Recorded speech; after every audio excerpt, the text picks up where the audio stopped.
There are only a few films that people consider to be cinematic masterpieces. Movies like Shawshank Redemption, Silence of the Lambs, and The Godfather are all considered to be in that category. But what if I told you there was a film that stands out among all these so-called masterpieces and is single-handedly the greatest film of all time?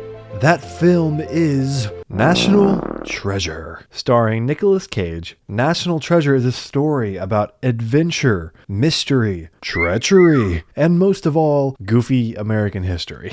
The movie is known for being stupid and terrible, so today I thought we would take a look and have some fun. So the film starts out on a young Benjamin Franklin Gates. Yes, his name is fucking Benjamin Franklin. Anyway, it follows him snooping around his grandfather's attic, and he ends up finding this mysterious book.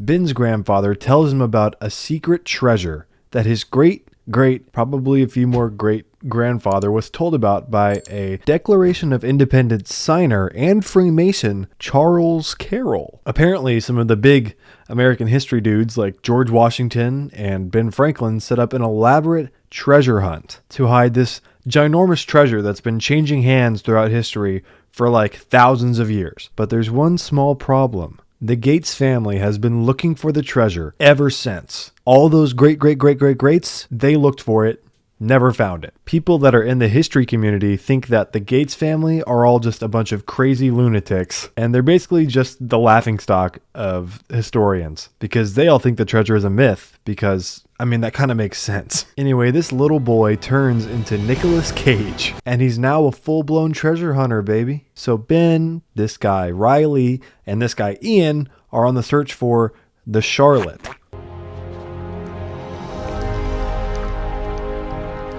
Hello, beautiful. Which is a ship that is rumored to have held the treasure at some point. How did his ship end up in Antarctica? Well, I'm no expert, but it could be that the hydrothermic properties of this region produce hurricane-force ice storms. So Riley's the geek of the group. He's like the stereotypical nerdy techie guy that a bunch of movies do. He's my favorite. I love the little scamp. Anyway, they find the Charlotte and they climb inside to claim their prize. But what's this? You think it's in the barrels?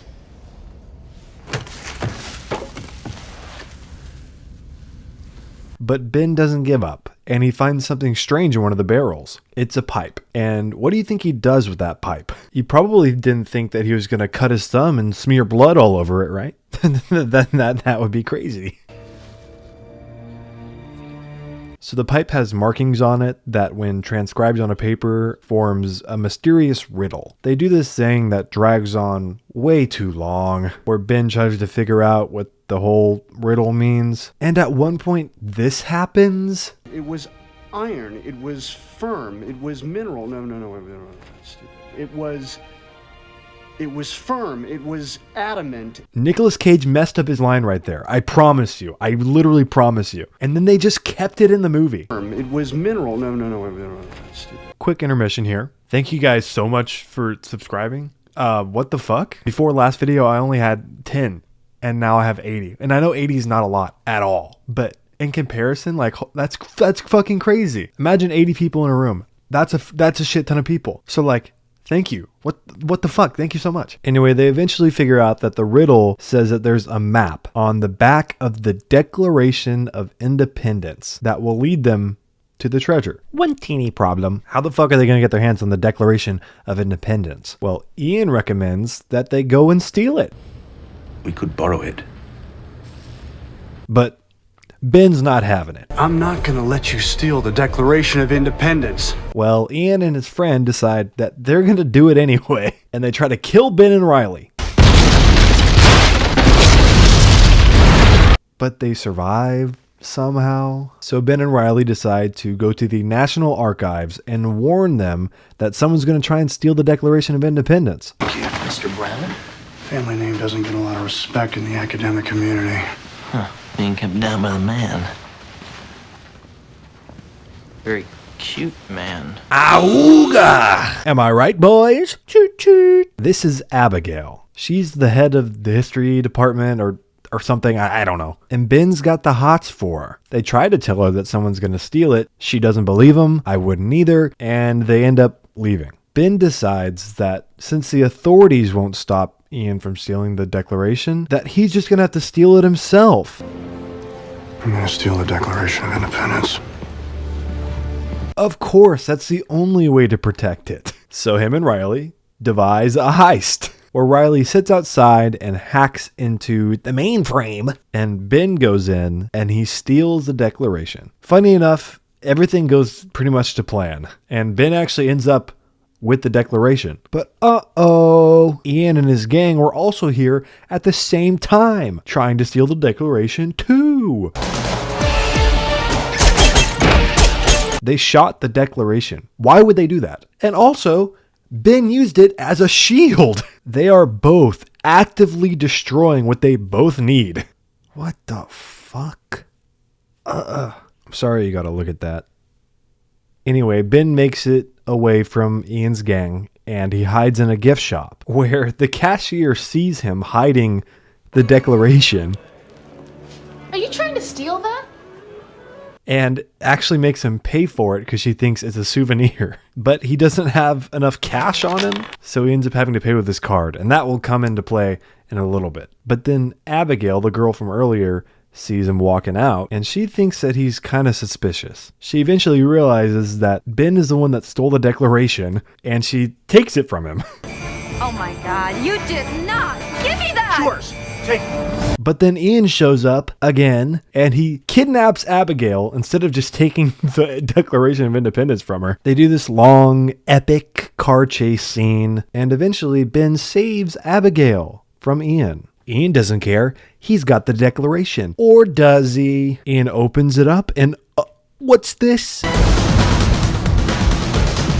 Pranked. Get fucked, loser. Ben switched out the real Declaration with a souvenir Declaration. So when they get to a safe place, Ben basically tells Abigail that she should just leave.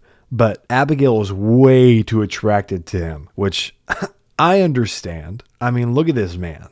Meow. Anyway, they realize that they can't go back to Ben's house because he paid with a credit card at the gift shop. And you may be thinking, why does that matter? Well, I'll tell you. Wait a second. Okay? They know that Ben Gates was not supposed to be there that night.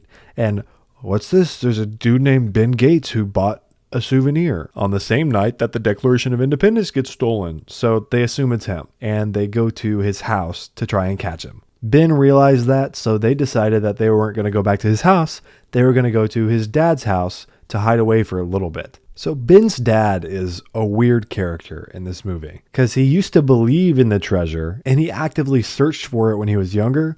But then at some point he realized that the hunt is kind of just never ending and that it's just like a goose chase that's never going to end. And he says this a lot.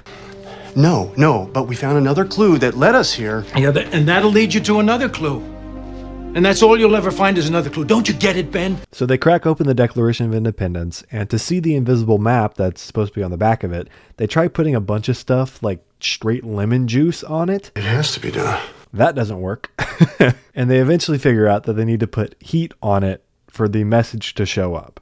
The code that shows up mentions these old letters that Benjamin Franklin wrote. And apparently the letters that were mentioned, Ben's dad actually owns. Well, used to own. Where are they? I donated them to the Franklin Institute in Philadelphia. Time to go. So they go to the Franklin Institute of Philadelphia to get them. They take Ben's dad's car and they tie him to a chair to make the FBI think that they took it from him. Oh yeah, this dude is the FBI guy, by the way. He becomes important later down the line in the movie. Keep that in mind. So they get to the Franklin Institute, and instead of walking in and getting the information from the letters himself, Riley pays an actual child to go in and do it for him. But why, though? Riley is not a wanted man, and he could just go in there and do it himself, but you know what, whatever, who's keeping track? Riley brings Ben and Abigail the secret message, and again, they do this long, drawn-out bit where they try to make sense of it. Honestly, I think a good 20 minutes of this movie is just Nicolas Cage going, and saying random history facts. What time? Wait. Anyway, they figure out that by looking at the clock on the back of a $100 bill, that there will be a shadow of an X showing up at 2 o'clock at the Liberty Bell. But first of all, no, that's not how that works. Shadows are different throughout the year because of the orientation of the Earth and whatever. I'm not a scientist. But that means that this little trick shadow thing wouldn't work for most of the year. But you know what? Whatever. Maybe they got lucky. Maybe it's the perfect time, Yeah, who knows, Anyway, that dumbass little kid that Riley bribed to do the job he could have done anyway ends up telling Ian all the same information because Ian gave him a $20 bill. So now Ian's going to be an issue again. Ben and crew show up to the Liberty Bell and see the stupid shadow, and the shadow ends up on a brick. And inside the brick, they find a pair of ocular device. I found this. Some kind of ocular device. Nick Cage is way too cool to be saying glasses, okay? He has to say Ocular device. First of all, they're just a pair of 3D glasses, literally with the red and blue and everything. So you could have just gone to see Spy Kids 3D, watched a good movie, and then taken the glasses and looked at the back of the Declaration of Independence. We could have skipped over all this nonsense. So they used the ocular device to look at the Declaration. It says here at the wall. You know what? Maybe Ben's dad was right. It's just clue after clue after clue after clue. And it never ends. That's how it feels. We're just going to keep on trucking. So they get together and try to figure out what that means. But then, Ian's back again. They decide that they need to split up this time because they don't want Ian getting his hands on both the Declaration and the spectacles. But this plan does not work out for them. It actually works out horribly for them. Ian's goons chase down Riley and Abigail and eventually catch them and get the Declaration. And Ben runs, and he actually kind of gets away with some Batman-esque moves. But as he heads back to his car, the FBI shows up and arrests him. And instead of immediately throwing Ben in jail, like in real life, they sit him down in a crowded office room with only a pair of handcuffs and almost no security at all.